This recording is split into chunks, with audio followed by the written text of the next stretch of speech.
కేసీఆర్ గెలిపిస్తే ఏం చేసిండు అని మాట్లాడతాడు. సిగ్గుండాలే మాట్లాడతాను. అసలు పాలమూరు వలసలకు కారణమే నువ్వు ఉన్న తెలుగుదేశం, ప్రస్తుతం నువ్వు ఉన్న కాంగ్రెస్ పార్టీ. మీరిద్దరే కదా ద్రోహులు.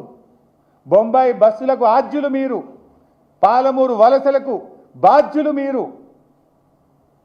అరే ఒక ఆయన పలకలు పెట్టుడు, ఇంకొక ఆయన మొక్కలు నాటుడు.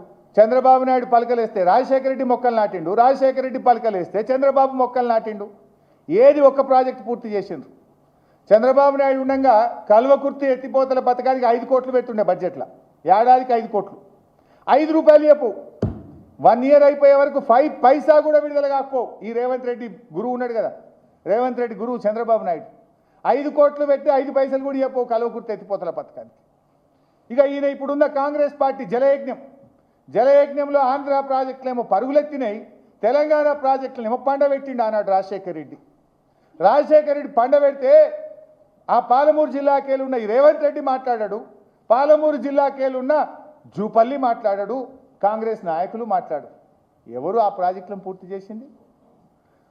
కల్వకుర్తి, నెట్టంపాడు, భీమా, కోయిల్ సాగర్ ప్రాజెక్టులకు 4,000 కోట్ల రూపాయలు ఖర్చు పెట్టి ప్రాజెక్టు పంప్ హౌస్ల దగ్గర నిద్రపోయి రాత్రింబవళ్ళు పనిచేసి 10 లక్షల ఎకరాలకు పాలమూరుకు నీళ్ళు ఇచ్చింది కేసీఆర్ బీఆర్ఎస్ ప్రభుత్వం.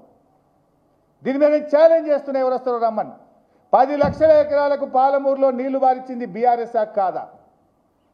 సిగ్గు లేకుండా మాట్లాడుతున్నారు.